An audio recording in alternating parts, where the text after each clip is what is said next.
यं ब्रह्मा वरुणेन्द्ररुद्रमरुतः स्तुन्वन्ति देव्यैस्तवै वेदैः साङ्गपदक्रमोपनिषदैर्गायन्ति यं सामगां ध्यानावस्थिततद्गतेन मनसा पश्यन्ति यं योगिनो यस्यान्तं न विदुः सुरासुरगणा देवाय तस्मै नमः। देवाय तस्मै नमः।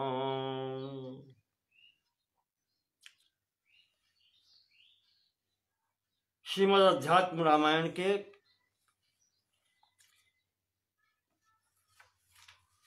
कल के प्रसंग से आगे बढ़ते हुए भगवान शंकर देवी पार्वती को सुना रहे हैं कि जटायु का अंतिम संस्कार करके भगवान श्री राम लक्ष्मण के सहित पुनः दुखी मन से आगे बढ़ते हैं। यहाँ भयंकर जंगल में उनकी भेंट एक ऐसे राक्षस से होती है जिसका मुंह पेट के अंदर है, पेट में है, आंखें इत्यादि दिखलाई नहीं पड़ रही हैं और बहुत लंबी लंबी बाहें हैं। उसने इन दोनों लोगों को पकड़ लिया। अब राम जी कहते हैं कि क्या करना चाहिए। इस पर लक्ष्मण ने कहा कि भैया जिस हाथ से इसने हमको और आपको पकड़ा है ये दोनों हाथ ही काट दिए जाएं तभी छुटकारा होगा। इस प्रकार से दोनों ने उसके एक एक हाथ काट लिए। तब वो राक्षस कहता है कि तुम दोनों कौन हो? अभी तक ऐसा कोई नहीं था जो मेरे हाथों को काट सकता। तो राम और लक्ष्मण अपना परिचय देते हैं कि हम दोनों अयोध्या नरेश महाराज दशरथ के पुत्र हैं। सीता हमारी पत्नी थी, इसका कोई हरण कर ले गया है, उसको हम खोज रहे हैं। तुम कौन हो? तो वो राक्षस कहता है कि मेरा नाम कबंध है। पहले मैं गंधर्वों का राजा हुआ करता था। रूप और यौवन से मतवाला होकर के एक बार मैंने महर्षि अष्टावक्र की हंसी उड़ाई थी, जिस कारण उन्होंने राक्षस होने का शाप दे दिया।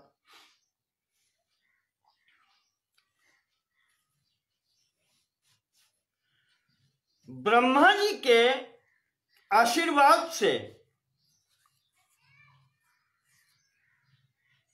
मुझे अवध्यत्व प्राप्त था कि मैं मर नहीं सकता था। इस कारण से महर्षि के शापवश मुझे शरीर परिवर्तन हो गया, तुरंत ही राक्षसी शरीर प्राप्त हो गया।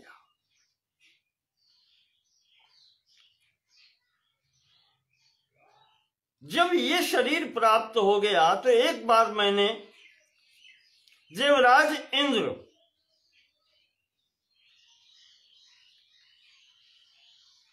को भागने पर विवश कर दिया।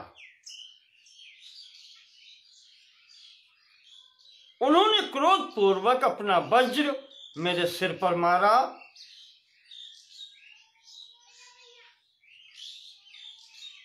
यहां भी ब्रह्मा जी का वरदान मेरे काम आया। मैं मरा नहीं, पर मेरा मुंह और मेरे पैर ये दोनों मेरे पेट में घुस गए। मेरी ये दुर्दशा देख करके देवताओं को दया आ गई। उन्होंने इंद्र से कहा कि अब ये रहेगा कैसे। इस पर इंद्र ने कृपा करके मुझे ये एक एक योजन लंबी बाहें दे दी। कहा इनसे ये अपना आहार लेता रहेगा।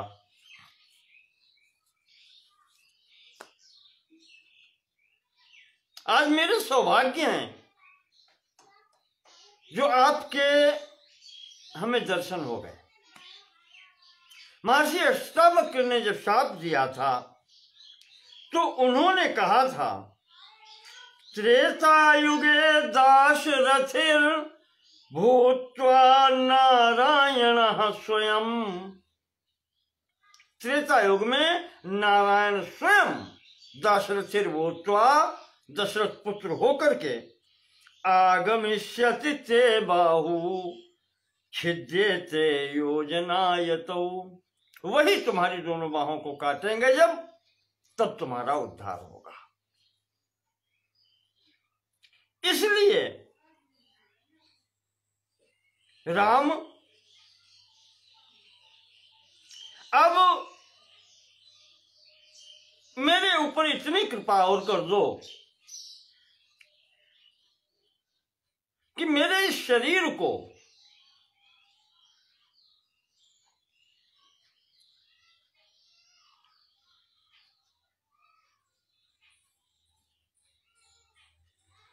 इतः परम मां स्वभ्रास्ये निक्षिपाग्निंधनावृते। एक गड्ढा खोद करके उसमें अग्नि सब जला करके उसमें मुझे डाल दो। इतना मेरे पर उपकार कर दो तो मुझे इस शरीर से छुटकारा मिल जाएगा। फिर मैं तुम्हें सीता प्राप्त करने के लिए उचित मार्ग बतलाऊंगा।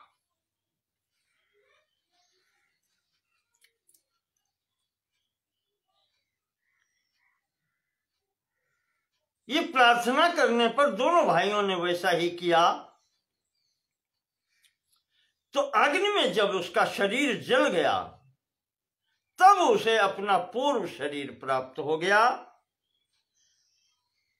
कंदर्प सदृशाकारा सर्वाभरण भूषिता। पूर्व शरीर उसको प्राप्त हो गया, कामदेव के समान सुंदरता, संपूर्ण आभूषणों से भूषित। अब रामं प्रदक्षिणम कृत्वा, भगवान राम की प्रदक्षिणा करके साष्टांगम प्रणिपत्य चो, साष्टांग दंडवत करता है और प्रार्थना करता है। कही विधि स्तुति करूं तुम्हारी। कहता है भगवान मैं तुम्हारी स्तुति कैसे करूं। इच्छा है, मेरा मन हो रहा है कि मैं आपकी स्तुति करूं, पर आप तो मन वाणी के विषय नहीं है। सूक्ष्मं ते रूपम अव्यक्तम, आपका स्वरूप अव्यक्त है, सूक्ष्म है। देहद्वय विलक्षणम, दोनों प्रकार की देहों से विलक्षण है आपका। दो प्रकार की यानी स्थूल और सूक्ष्म, दोनों शरीरों से आप विलक्षण हैं, परे हैं।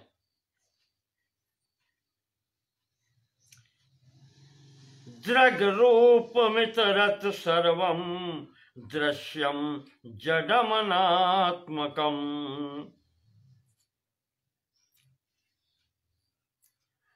और उसके अतिरिक्त जो भी है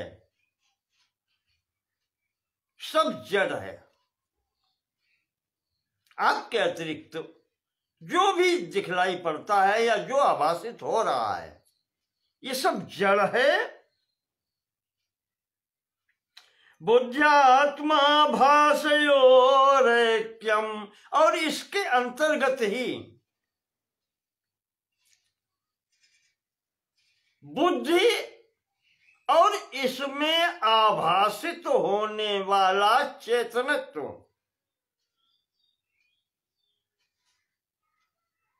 दोनों,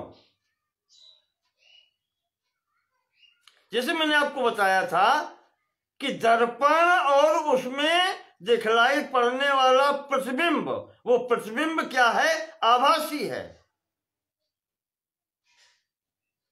उसी प्रकार कहते हैं कि बुद्धि और उसमें जो आभासित होने वाला चेतनत्व है, वो मिलकर के ही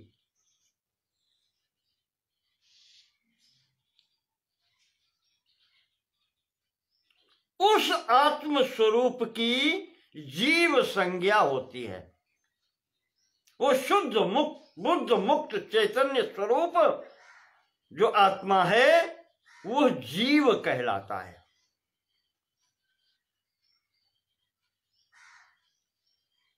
बुद्ध्यादि साक्षी ब्रह्मैव तस्मिन् निर्वैशेखिलम्, और जो इन बुद्धि आदि का भी साक्षी है, अर्थात वो इन सबके परे है, इनका दृष्टा है, इन सब से अलग है,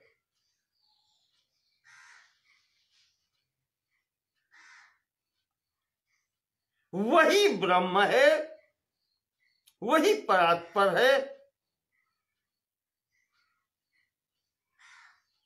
तत्कथम त्वाम विजानीयात, तो वो सब मिलकर भी आपको कैसे जान सकते हैं?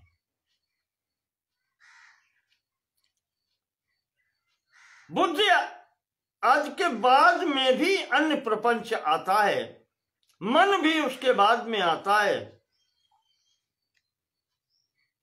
तो ये सब मिलकर के भी आपको कैसे जान सकते हैं?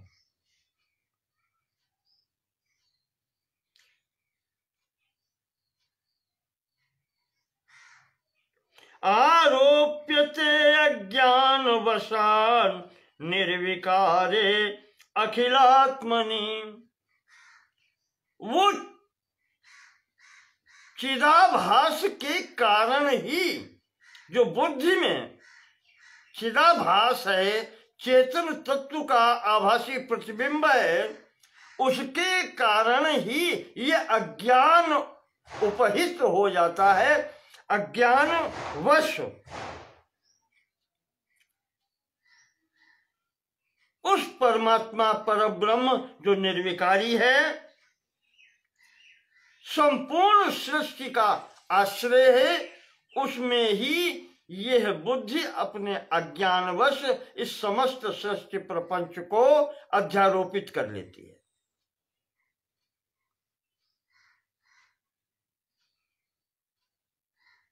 अहेर भ्रमा, जैसे यथा रज्जौ अहेर भ्रमा, जैसे रस्सी में सर्प की कल्पना कर लेती है, वह ठीक उसी प्रकार से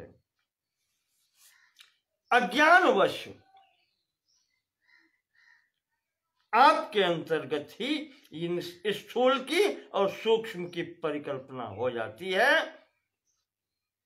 हिरण्यगर्भस्थे सूक्ष्मं देहम स्थूलम विराट स्मृतम, और वो सूक्ष्म शरीर जो है वो हिरण्यगर्भ के नाम से कहा जाता है, और उसी का विराट स्थूल स्वरूप जो है वो विराट के नाम से जाना जाता है।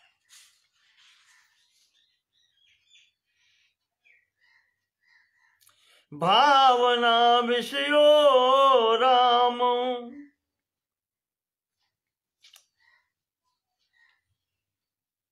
सूक्ष्मं ते ध्यातृ मंगलम,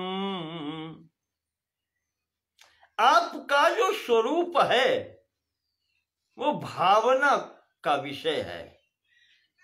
ध्यान का विषय है। सूक्ष्मम ते, बहुत सूक्ष्म है, वह किसी प्रकार से पकड़ने योग्य नहीं है, पकड़ने की वाला नहीं है। जहां मन, वाणी, शरीर, यहां तक कि बुद्धि भी जिसका पार नहीं पा सकती, जिसको पकड़ नहीं सकती, तो वो कहता है विद्याधर गंधर्वराज कि आपका स्वरूप तो ऐसा है जिसका केवल ध्यान किया जा सकता है। ध्यात्र मंगलम, और जो ध्यान करता है उसका मंगल करने वाला है। भूत भव्यम भविष्यच्च यत्रेदं दृश्यते जगत, और इस स्वरूप में ही भूत कालिक, भविष्य कालिक और वर्तमान की स्थिति, जो चराचर सृष्टि हो चुकी है, वर्तमान है और आगे होगी, ये सब इसी में है, आप में ही परिकल्पित है। त्वमेव सर्व कैवल्यम लोकास्ते अवयवा स्मृता, कैवल्य स्वरूप आप ही हैं। कैवल्य स्वरूप यानी पहले भी थे, आज भी हैं, और समस्त सृष्टि प्रपंच के लीन हो जाने पर केवल आप रहते हैं, ये कैवल्य भाव कहलाता है।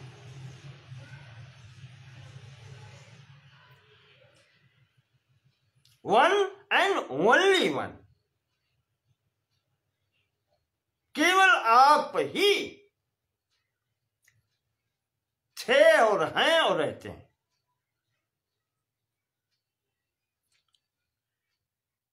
लोकास्ते अवयवा स्मृता, और ये संपूर्ण लोकों की कल्पना आप में ही है।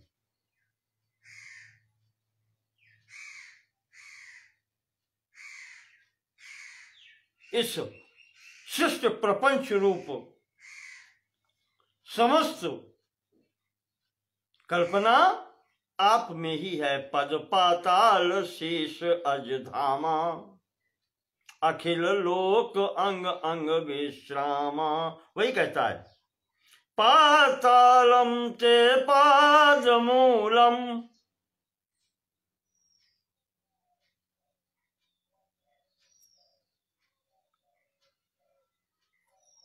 बाहवस्ते दिशः श्रुति,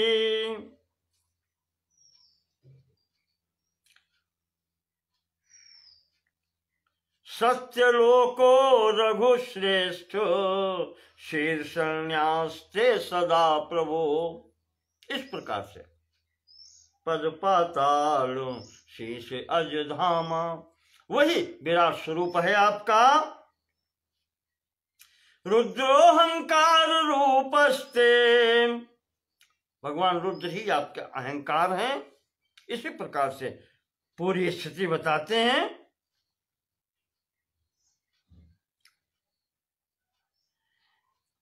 यदस्मिन् स्थूल रूपे ते मनः संध्यार्यते नरई, अगर इस विराट स्वरूप में व्यक्ति अपने मन को केंद्रित करे स्थूल रूप में, अनायासेन मुक्ति स्याद अतोन्यन्नहि किंचन, तो उसे मुक्ति प्राप्त हो जाती है। अनायासेन, अनायास ही बिना प्रयास के मुक्ति प्राप्त हो जाती है, जो इस संपूर्ण सृष्टि प्रपंच में आपको देखने लगे। अतोहम राम रूपम ते स्थूलमेवानुभावये।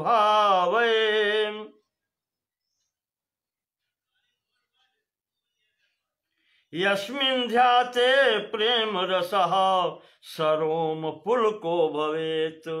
इसीलिए वो कहता है भगवान हम आपके इसी विराट स्वरूप का ध्यान करते हैं।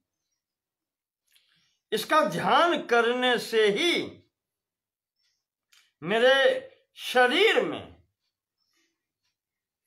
प्रेम रसः, प्रेम रस की सृष्टि हो जाती,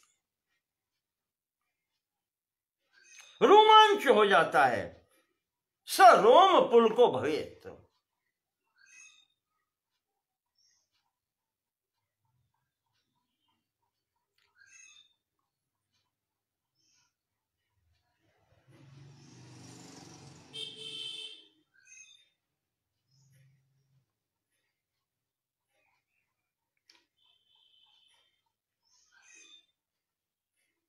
इदमेव सदा में श्यान मानसे रघुनंदन।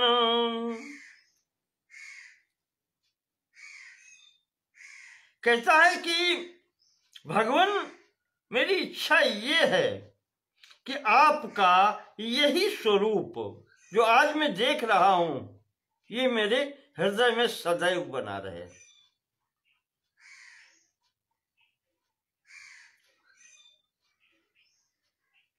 आपके इसी रूप की तो इसी रूप का ध्यान करते हैं शिव पार्वती। सर्वज्ञः शंकरः साक्षात् पार्वत्या सहिता सदा। भगवान शंकर जी पार्वती सहित त्वद रूपमेवं सततम ध्यायन्नास्ते रघुत्तम। इसी स्वरूप के आपका ध्यान करते हैं भगवान शंकर भी पार्वती जी के सहित। इसलिए अब हम आपके शरण में हैं, आप मेरी रक्षा कीजिए जिससे आपकी माया अब आगे हमें न लगे। इस प्रकार से उसने स्तुति की। भगवान ने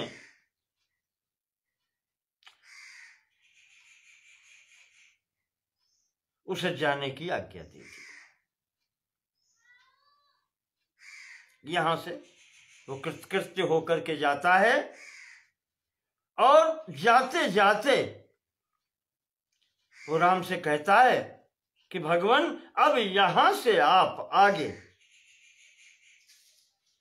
लब्ध्वा वरम स गंधर्वः, भगवान से वरदान प्राप्त करके प्रयास्यन रामम अब्रवीत, जाते हुए वो कहता है राम से शबर्यास्ते पुरो भागे आश्रमे रघुनंदन, कि भगवान अब आगे आश्रम शबरी जी का है, वहां जाएं आप।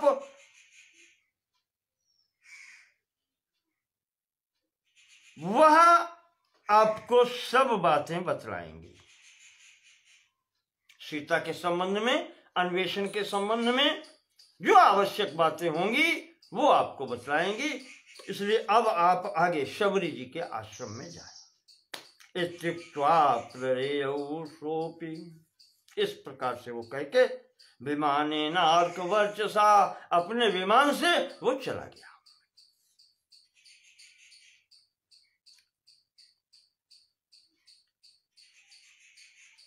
ताहि गे देहि गति राम उदारा, शबरी के आश्रम पगधारा। इस प्रकार उस कबंध को गति दे करके उसका उद्धार करके भगवान आगे बढ़ते हैं और शबरी के आश्रम में पहुंचे।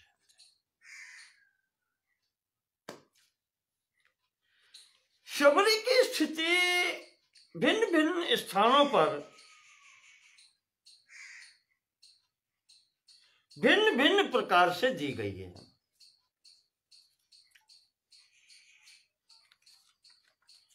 कहीं पर कहा गया है कि ये भेलनी है, और कहीं पर कहा गया है कि यह ब्राह्मणी है।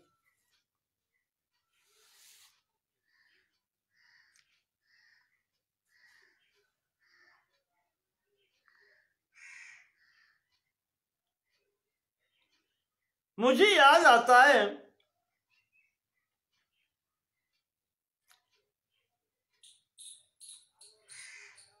मध्य प्रदेश में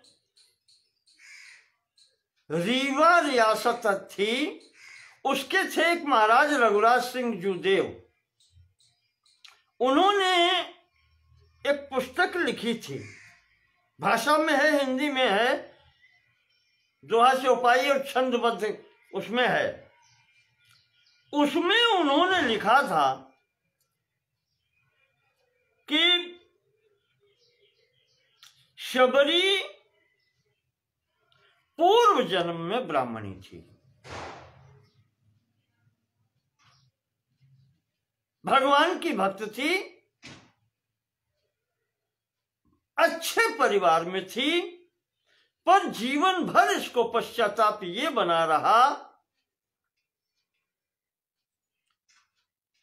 कि इतने काम में, सांसारिक कार्यों में लगी रही और मैं भगवान की तरफ नहीं चल पाई।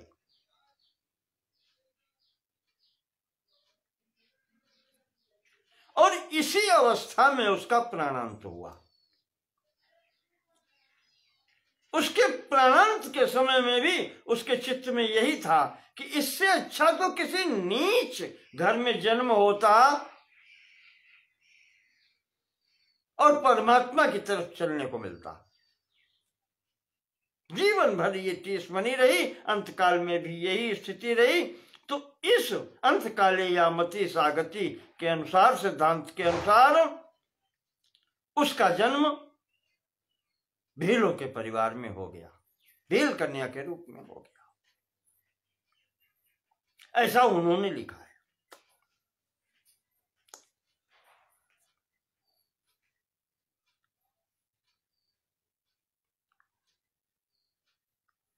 वाल्मीकि रामायण के प्रसंग के अनुसार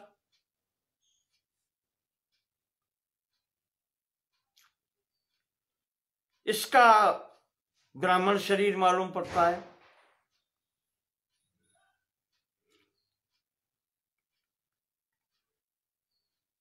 और वहां पर जैसा कि मुझको याद है, संभवतः शबरी नाम नहीं दिया है, पर यहां अध्यात्म रामायण में इसका नाम दिया है। भगवान भोलेनाथ पार्वती जी को बतला रहे हैं,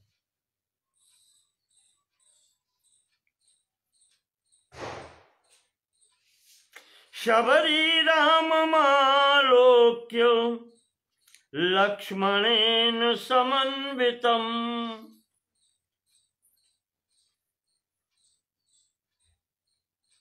आयांतमाराधर्षेण प्रत्युत्थाया चिरेण सा शबरी देखे राम गृह आए। शबरी ने देखा कि आज तो राम आ गए। मुनि के बचन समुझी जिय भाई।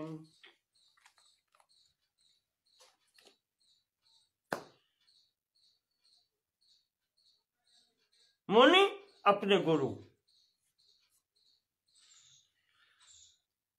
ये महर्षि मतंग का आश्रम है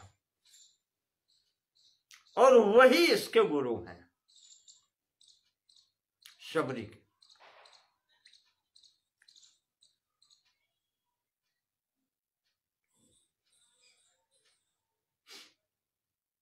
जो इस पुस्तक में है वही मैं लेकर के चलूंगा।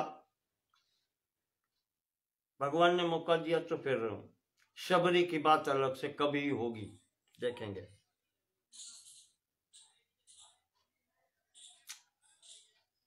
पतित्वा पादयोरग्रे हर्षपूर्णाश्रुलोचना। भगवान को देख करके आंखों में आंसू आ जाते हैं और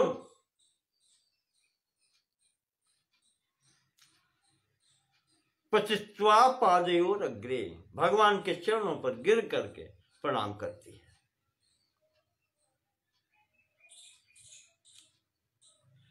यथा योग्य स्वागत करके आश्रम में लाती है। राम राम लक्ष्मण यो सम्यक पादौ प्रक्षाल्य भक्तितः। भक्ति भाव पूर्वक राम लक्ष्मण के चरण प्रक्षालन करती है, चरण धोती है।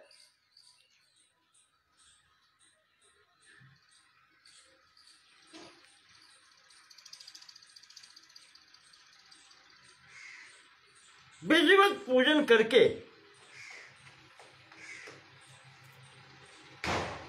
संगृहीतानि दिव्यानि रामार्थं शबरी मुदा फलानि अमृत कल्पानि ददौ रामाय भक्तितः।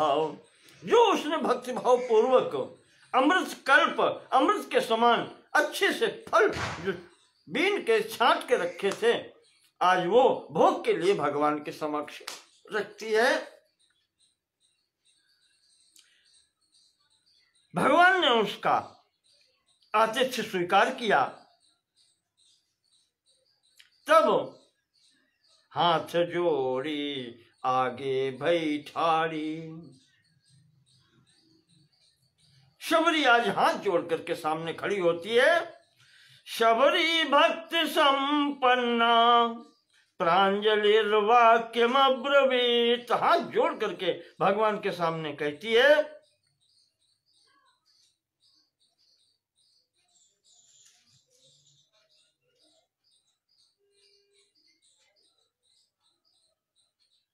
अत्र आश्रमे रघुश्रेष्ठ। महाराज, इस आश्रम में गुरवो में महर्षयः स्थिता शुश्रूषणं तेषां कुर्वती समुपस्थिता। यहां मेरे गुरु जी रहते थे, मैं उनकी शुश्रूषा करती थी, सेवा करती थी। बहुवर्ष सहस्राणि, हजारों वर्षों से यहां रहते हुए हो गया। गतास्ते ब्रह्मणा पदम। अब वो महर्षि ब्रह्मलोक को चले गए। ब्रह्मणा पदम गता।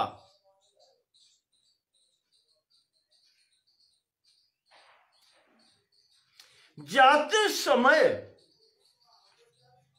हमसे कह के गए थे कि तू कहीं जाना नहीं।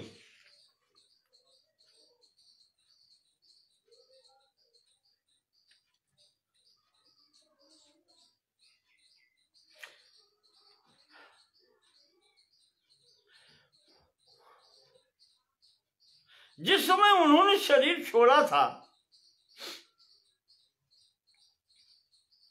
मेरी आंखों में आंसू देख करके उन्होंने आश्वासन दिया था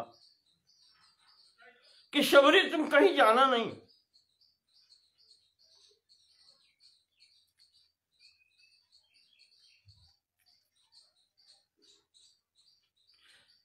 राम यहीं आएंगे।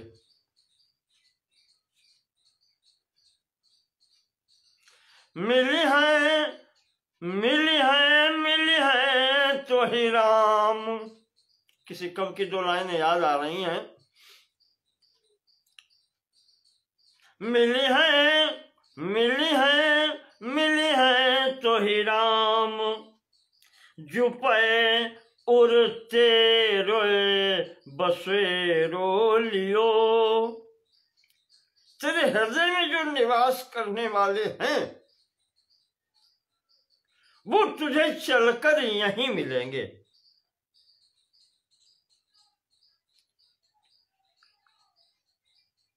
तुझे कहीं जाना नहीं है।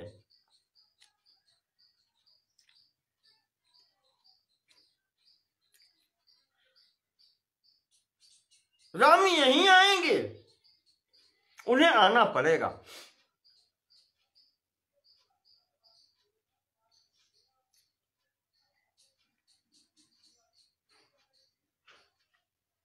और राम, ये बहुत दिनों की घटना नहीं है, बहुत दिनों की घटना नहीं है।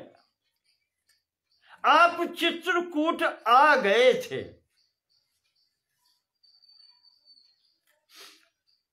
और उसी समय उन्होंने अपना शरीर छोड़ा है।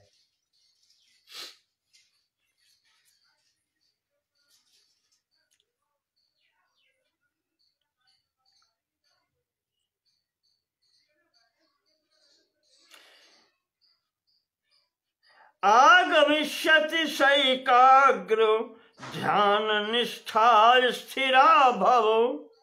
गुरु जी मेरे कह के गए थे कि ध्यान निष्ठ होकर के चिंतन करो, स्थिरा भाव, कहीं जाना नहीं, यहीं रहो। इदानीम चित्रकूट ताद्रावाश्रमे बसते प्रभु। गुरु जी ने कहा था कि राम आ रहे हैं, इस समय वो चित्रकूट के आश्रम पर रह रहे हैं। ये कह करके गए थे गुरु जी। तथैवा करवम राम,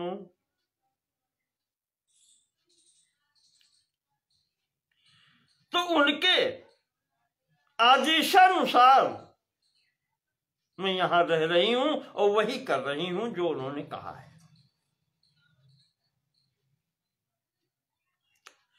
पर आज मेरे मन में एक शंका उठ रही है।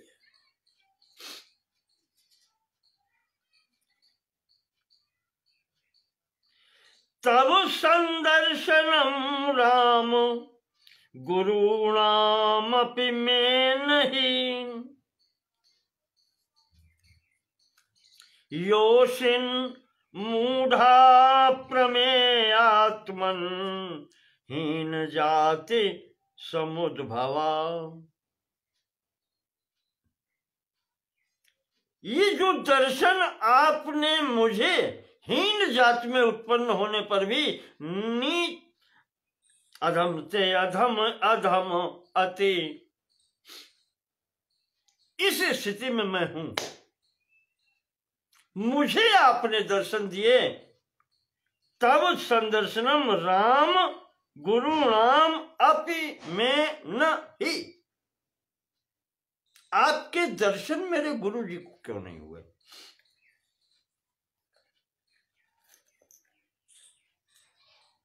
हजारों हजार साल जिन्होंने तपस्या की यहां रह करके, और उन्होंने आपकी प्रतीक्षा भी नहीं की।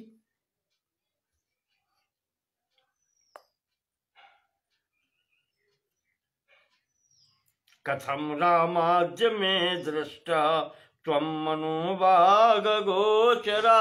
जो मन वाणी से अगोचर हैं आप, उनका दर्शन मुझे कैसे हो गया?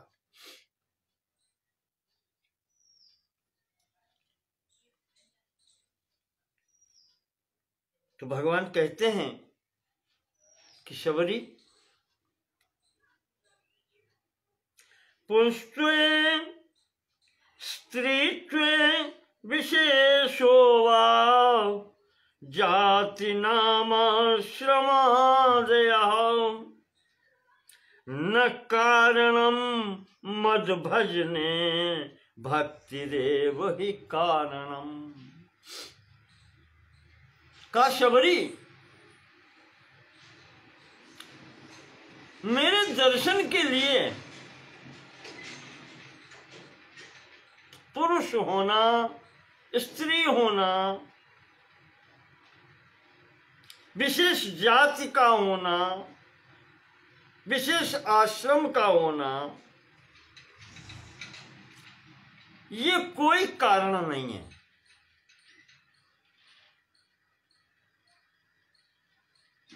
इनकी कोई वरीयता नहीं है।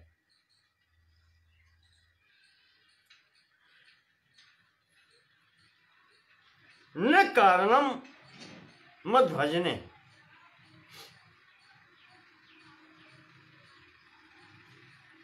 ये कोई भी कारण नहीं है।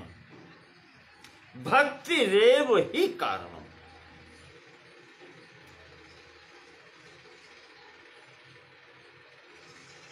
मेरे दर्शन के लिए केवल मेरी भक्ति ही कारण है। मैं अपने भक्ति को ही दर्शन देता हूं।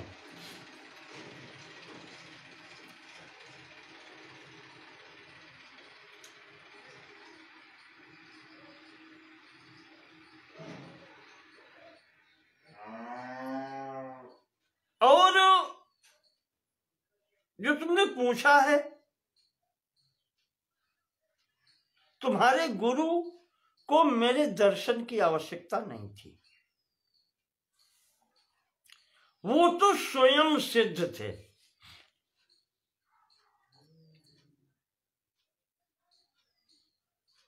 ये कोई प्रथम घटना नहीं है। मैं अपने अनुभव से आपको बताऊं,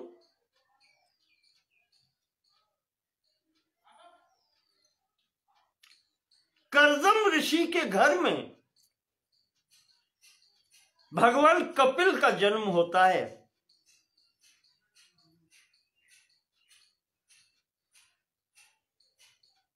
पर कर्दम जी कहते हैं कि अपना घर संभालो, हम तो चले। भगवान से कहा कपिल से कि अपनी माता को संभालो और अपना घर देखो, मैं तो चला।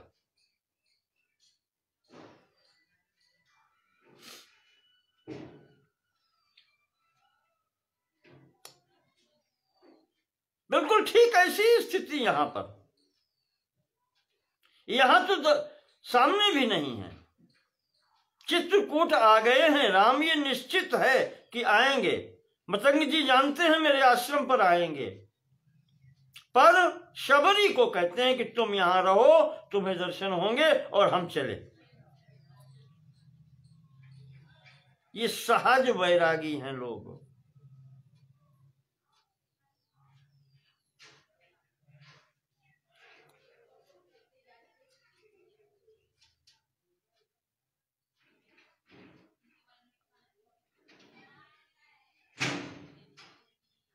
ये सहज वैराग्य है इनका, इन्हें किसी की आवश्यकता नहीं है। इवन संसार में बांधने के लिए साक्षात परमात्मा भी समक्ष आ जाएं तो ये उनसे भी वैराग्य करके चल देते हैं।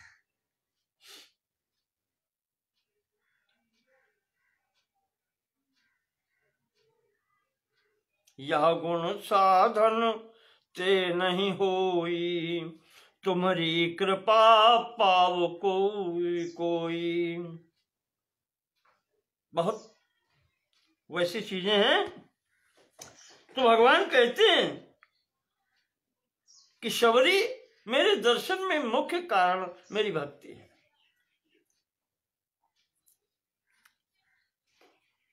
और मैं तुमसे प्रसन्न हूं। तो नवधा भगत कहूं तो पाई,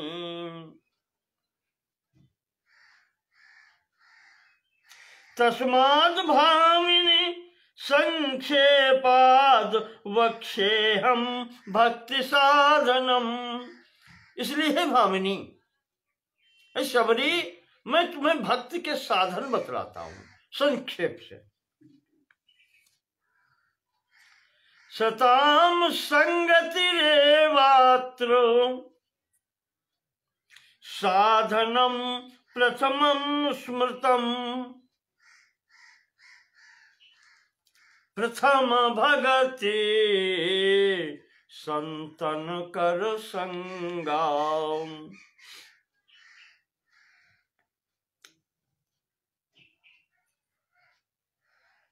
पहली भक्ति भगवान ने कहा है कि संतों का साथ करना प्रथम भक्ति है।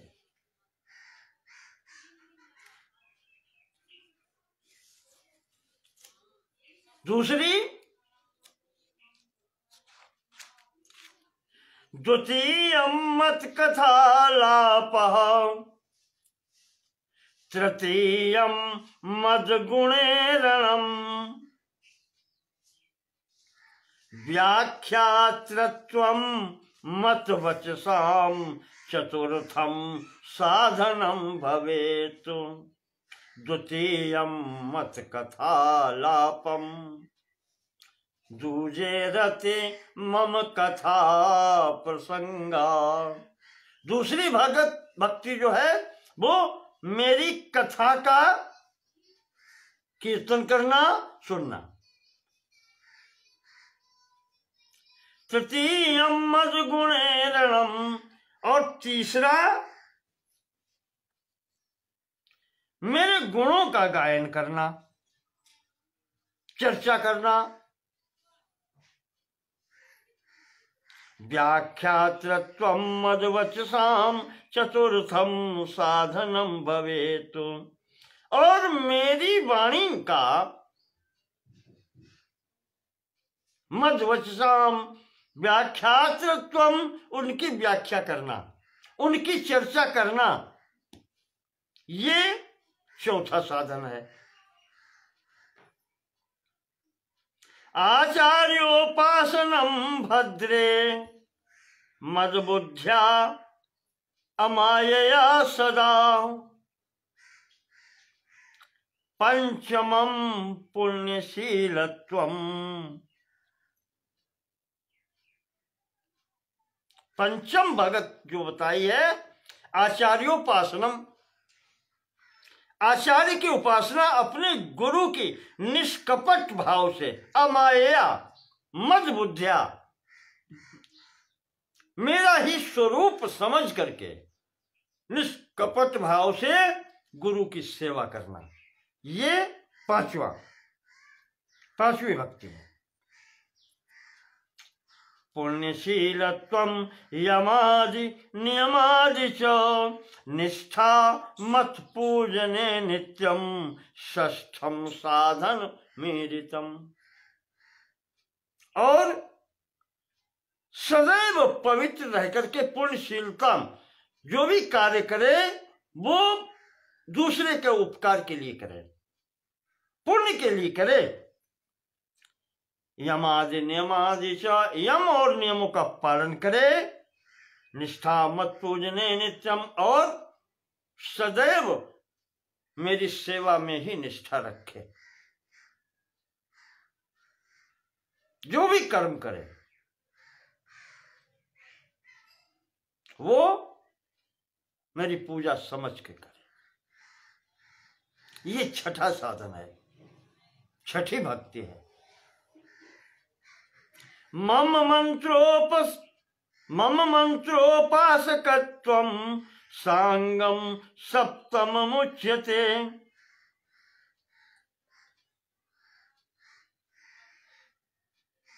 गुरुपदिष्ट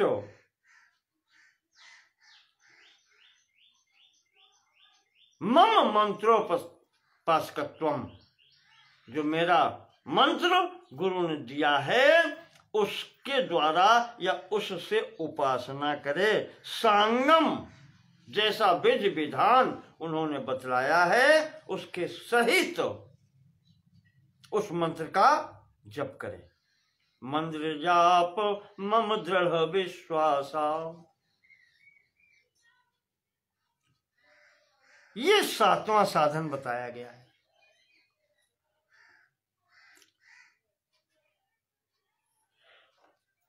आगे कहते हैं मद्भक्तेष्वधिका पूजा, सर्वभूतेषु मन्मतिः, बाह्यार्थेषु विरागित्वं, समाधि सहितं तथा अष्टमम्।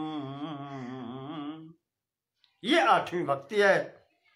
सर्वभूतेषु मन्मतिः, संपूर्ण प्राणियों में मुझे देखना।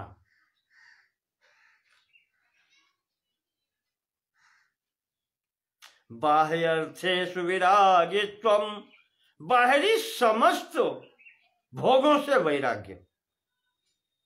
समाधि सहितम तथा, सम आदि, सम मन का निग्रहण, मन को सब जगह से हटा करके उसका निग्रहण किया जाए, उसको एकाग्र किया जाए। और मद भक्तेषु अधिका पूजा, मुझसे अधिक सम्मान मेरे भक्तों को दे। यह 8वां मार्ग है, ये 8वीं भक्ति है। नवम तत्व विचारो मम भामिनी, एवं नव विविधा भक्ति साधनम यस्य कस्य वा। यह यहाँ पर 9वीं स्थिति बताई है, तत्व विचार।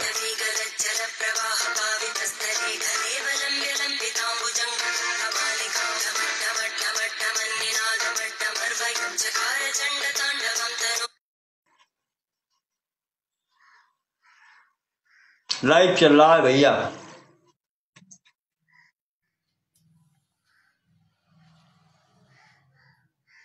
कहते हैं कि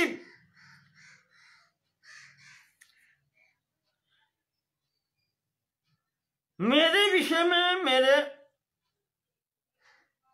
तत्व विचारो मम, मेरे तत्व का विचार करना।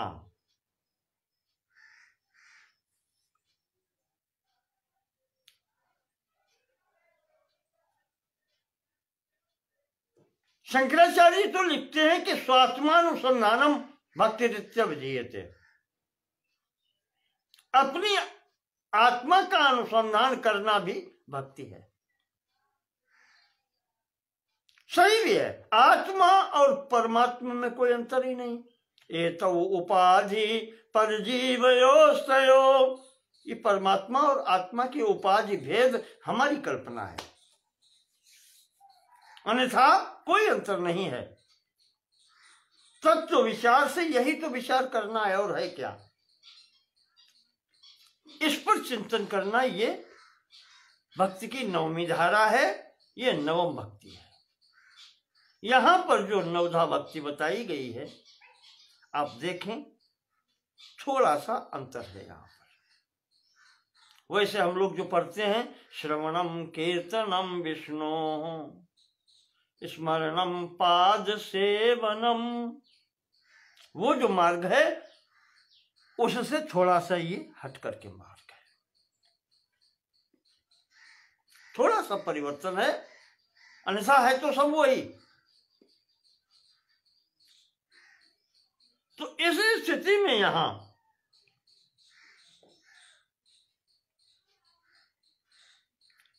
भगवान ने 9धा भक्ति का उपदेश किया और कहते हैं कि स्त्रियो वा पुरुषस्यापि तिर्यज्ञोनि गतस्य वा,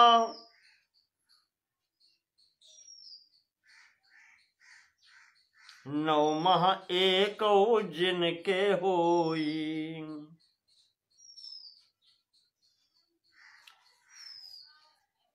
नारी पुरुष सचराचर कोई, कहा कोई अंतर नहीं पड़ता है, चाहे स्त्री हो चाहे पुरुष हो, और तिर्यक योनि गतोपि वा,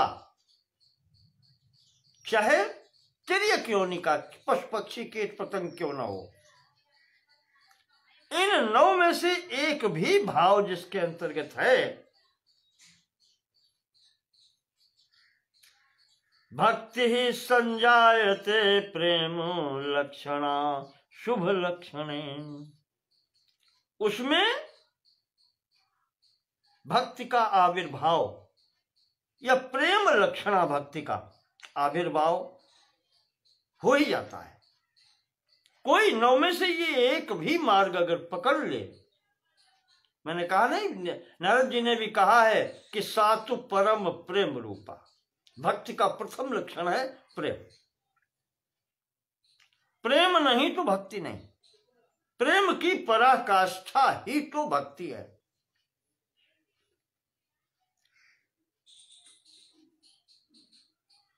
और भगवान कहते हैं कि जब भक्ति उत्पन्न हो जाती है, भक्तौ संजात मात्रायाम मत्तत्वानुभवस्तदा,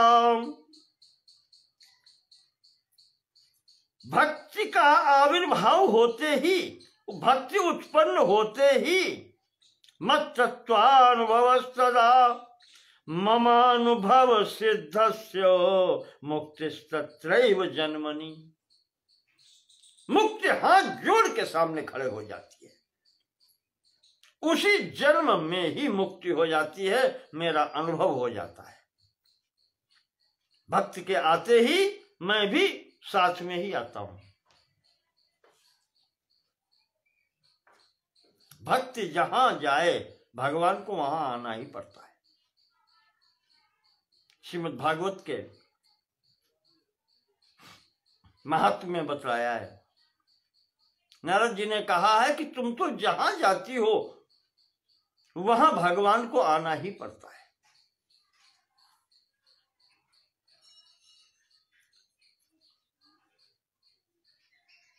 और भगवान कहते हैं कि शबरी, इसमें अगर पहला ही साधन कर लिया जाए, प्रथम भगति संतन कर संगा, वो प्रथम साधन ही लक्ष्य तक पहुंचा देता है।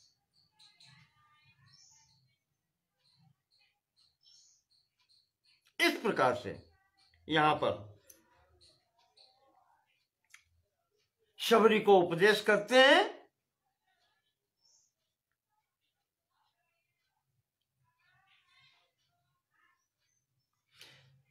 और कहते हैं कि अस्मान भक्ति युक्ता त्वम, तुम्हारे पास तो ये 9 है, कोई बाकी ही नहीं है। ततो हम त्वाम उपस्थिता, यही कारण है कि मैं तुम्हारे समक्ष उपस्थित हो गया, और कोई कारण नहीं। पुरुष स्त्री नपुंसक तिर्यक किसी योनि का कोई अंतर नहीं पड़ता है। मुझे प्राप्त करने के लिए केवल एकमात्र भक्ति चाहिए।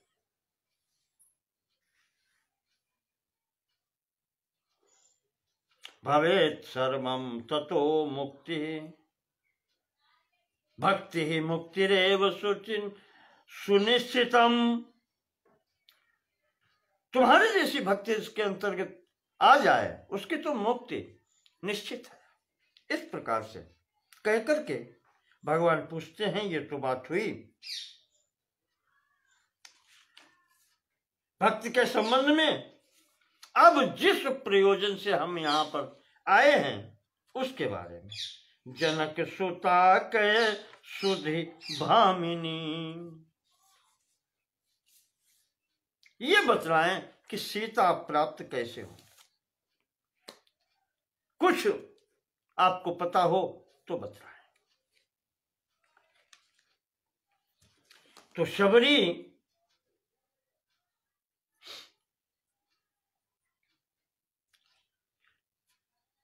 प्रार्थना, पहले तो प्रार्थना करती है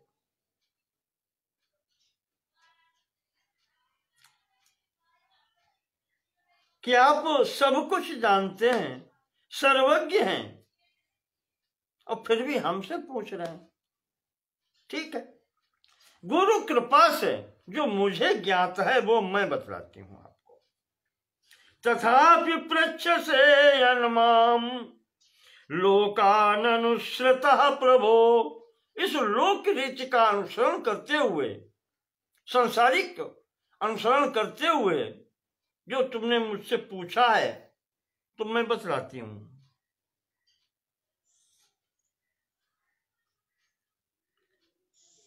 रावणेन हृता सीता, भगवान सीता का हरण रावण ने किया है।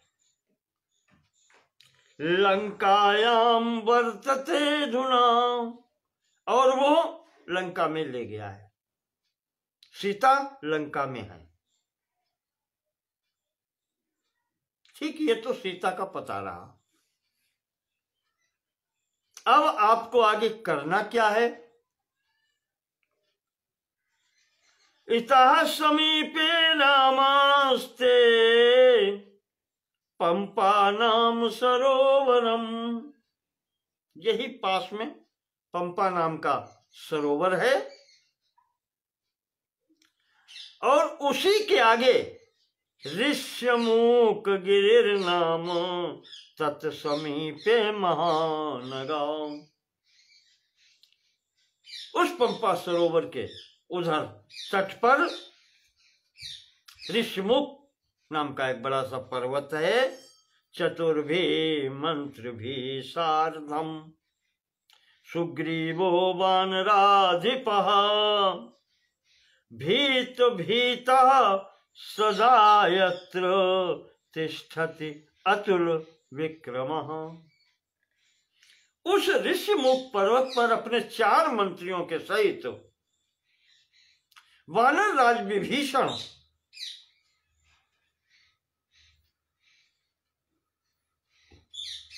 भीत भीता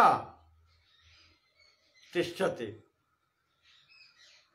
बहुत डर करके वहां रह रहा है, भयभीत होकर के वहां पर निवास कर रहा है। अतुल विक्रमा अस्ति, यद्यपि पराक्रमी है और अतुल पराक्रमी है, पर समय है, भयभीत होकर वहां रहता है। कैसे भयभीत है? बालिनस्य भयाद भ्रातुः तदगम्य ऋषेर भयात्। वो अपने बड़े भाई से भयभीत है, बाली से, और उससे भयभीत होकर के वो यहां रहता है।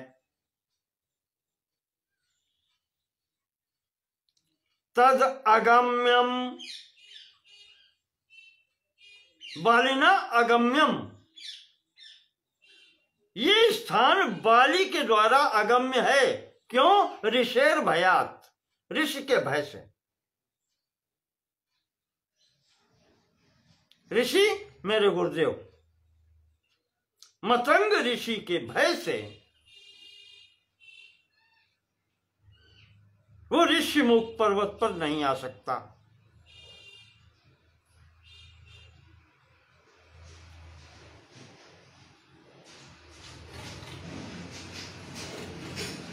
कभी उपद्रव कुछ किया था तो ऋषि ने कहा था कि यहां अब मत आना। ऋषि ने श्राप दे दिया कि अगर बाली तुम यहां आए और तुमने कुछ उपद्रव किया, ये मेरी साधना में बाधा की, इस क्षेत्र में अगर तुम आओगे तो तुम्हारा विनाश होगा। इस कारण से यहां शापवश आवत नहीं, तो बाली यहां नहीं आता। इसीलिए सुग्रीव भयभीत होते हुए भी यहां अपने 4 मंत्रियों के साथ में सुरक्षित रहता है। शबरी कहती हैं कि वहां जाओ, तत्र गच्छत्वम, वहां पर आप जाएं, तेन सख्यम कुरु प्रभो, और उसके साथ में मित्रता करें। सुग्रीवेण स सर्वं ते कार्यम संपादयिष्यति। वो सुग्रीव आपके समस्त कार्यों को संपादित करेगा।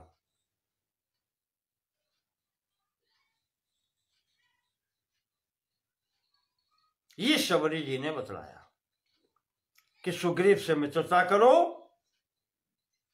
तो आपके कार्य सिद्ध होंगे। और अहम अग्निम प्रवेक्ष्यामि तवाग्रे रघुनंदन, और मैं भी अब आपके आगे, हे रघुनंदन राम, अब मैं शरीर छोड़ूंगी, थोड़ा ठहर जाओ, बस अब समय मेरा भी पूर्ण है।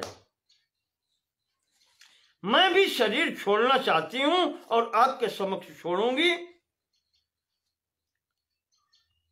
यास्यामि मुहूर्तम तिष्ठ राजेंद्र यावद्दग्ध्वा कलेवरम यास्यामि भगवन राम तव विष्णु परम पदम। आपके धाम को मैं जाना चाहती हूं, इसलिए थोड़ा सा रुक जाओ। अब मैं आपके सामने शरीर छोड़ती हूं।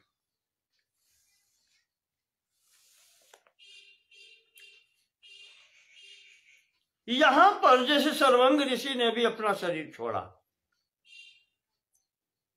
चिता में जल के, ये शबरी भी अपना शरीर छोड़ रही है चिता में जल के भगवान के समक्ष। उधर कवंद ने भी कहा कि भगवान अब मेरा शरीर जला दीजिए। क्या इनको कष्ट नहीं होता? नहीं, ये वो सिद्ध पुरुष हैं जिन्हें ये पता है कि मैं कौन हूं, मैं शरीर नहीं हूं। ये उस सिद्ध श्रेणी के पुरुष हैं। सिद्ध पुरुष शरीर भी किसी आलंबन या किसी प्रयोजन से ही धारण करता है। कोई न कोई प्रयोजन या आलंबन बना के रखता है वो, तब तक उसका शरीर उसके अनुसार रहता है। आधुनिक में एक उदाहरण मुझे मिलता है, विवेकानंद जी के गुरुदेव परमहंस जी का, रामकृष्ण परमहंस। गले में कैंसर हो गया था।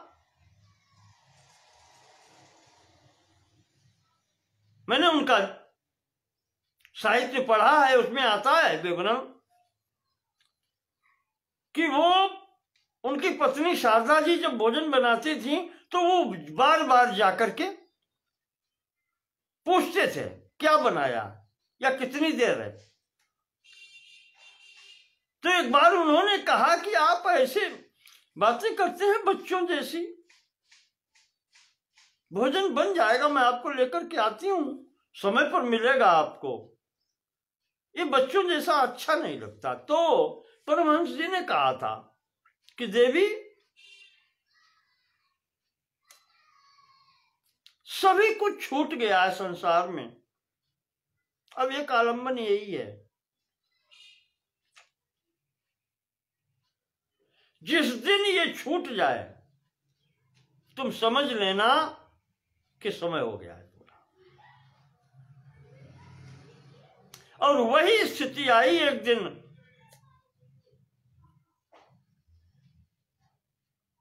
शारदा जी, माता जी भोजन लेकर के आई और परमहंस जी ने ऐसे मुंह घुमा लिया। माता जी को आभास हो गया कि बस अब समय पूर्ण है,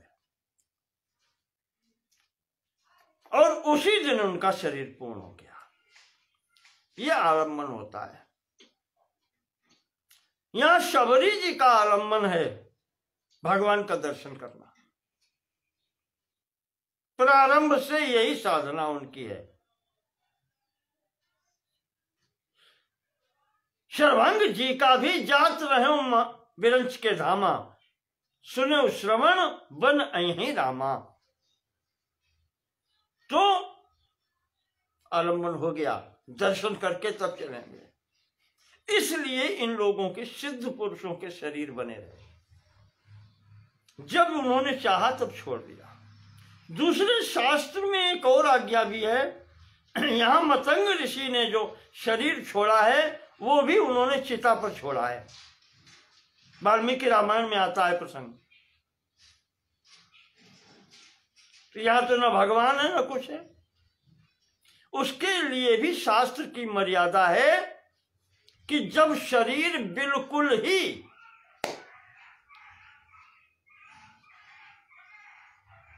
जीर्ण हो जाए,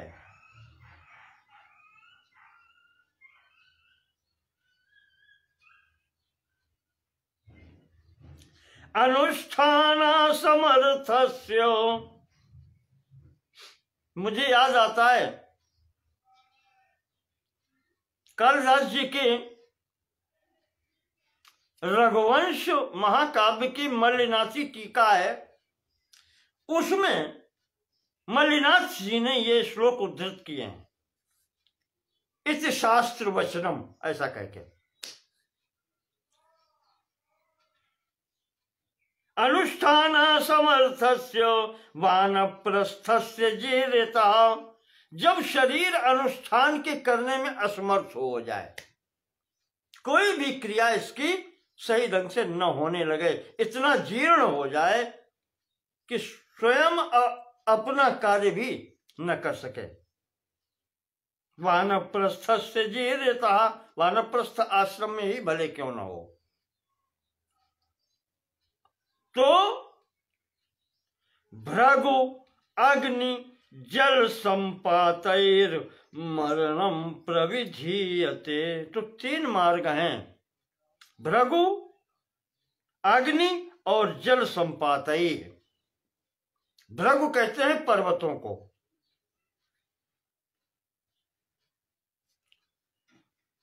पहाड़ से गिर करके अग्नि में प्रवेश करके, और जल संपातई या जल में गिर करके, मरणम प्रविधीयते, फिर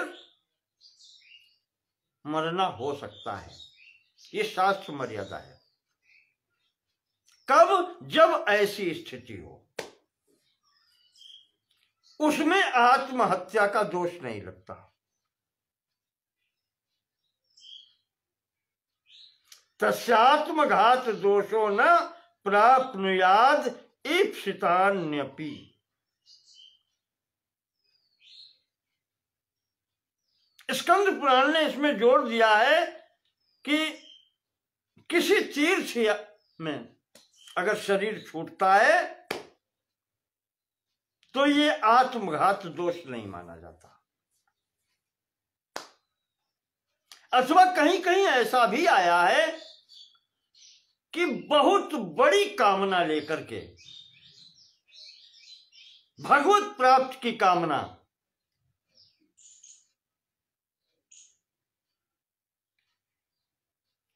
या दुष्चिकित्सई महारोगई, शरीर में कोई ऐसा रोग लग गया है जिसकी कोई चिकित्सा नहीं है, महारोग है।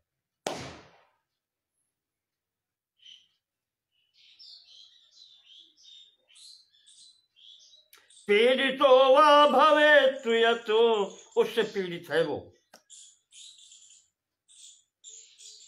अथवा पातकैर महदादि भी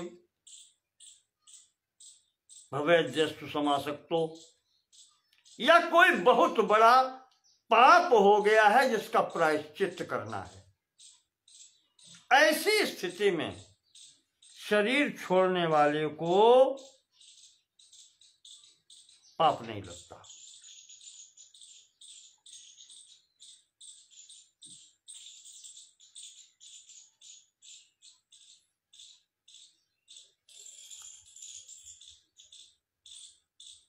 पर स्थिति वही है।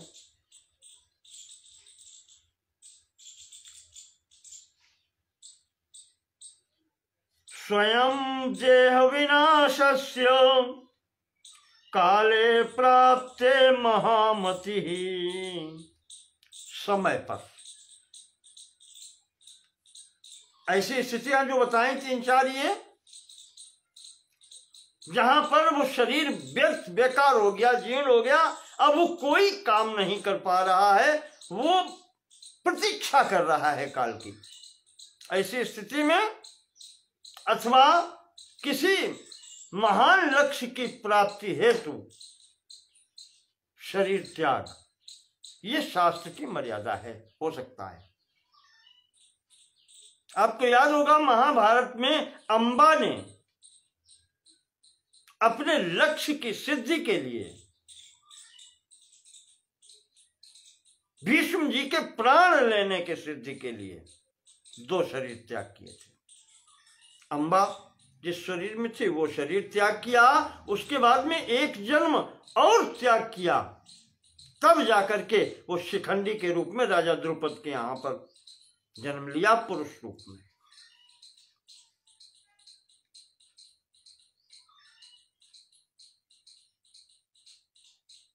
पर ये उसकी अपनी साधना है। आज के समय में अब ऐसा नहीं कह सकते, पर ये शास्त्र की मर्यादा है। शबरी ने काष्ठ लगा करके वेदी बनाई और वेदी बना करके अग्नि दे करके योग अग्नि से अपने शरीर को जला दिया। इस प्रकार से शबरी मुक्त हुई। शंकर जी कहते हैं किम दुर्लभम जगन्नाथे श्री रामे भक्त वत्सले प्रसन्ने अधम जन्मापि शबरी मुक्ति मापसा। अधम स्थिति में जो शबरी थी, नीच कुलोत्पन्न जो शबरी है, वो भी भगवान के समक्ष मुक्ति को प्राप्त हो गई। तो जिसने भगवान को पा लिया उसके लिए फिर कुछ भी दुर्लभ नहीं।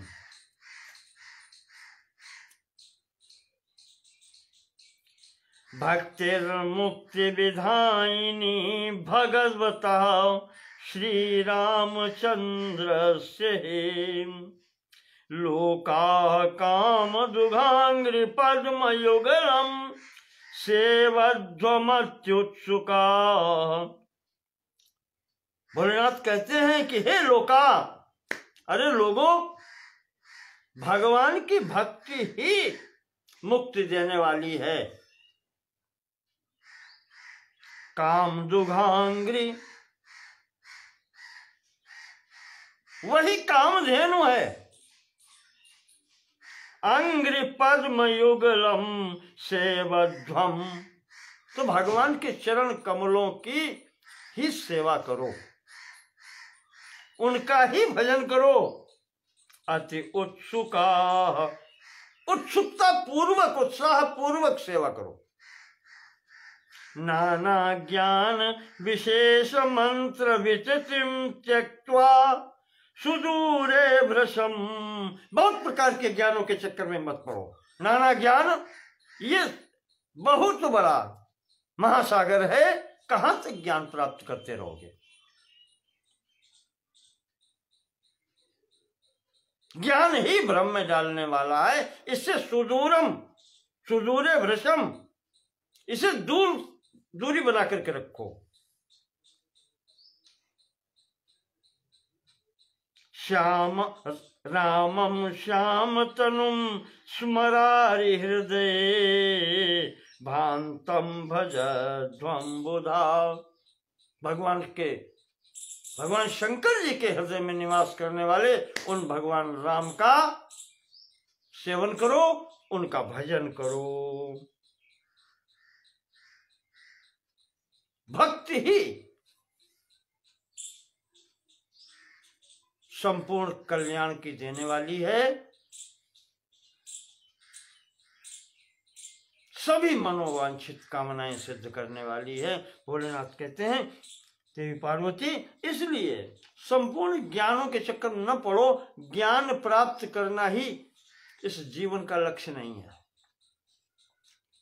भगवान का प्रेम प्राप्त करना ही लक्ष्य होना चाहिए।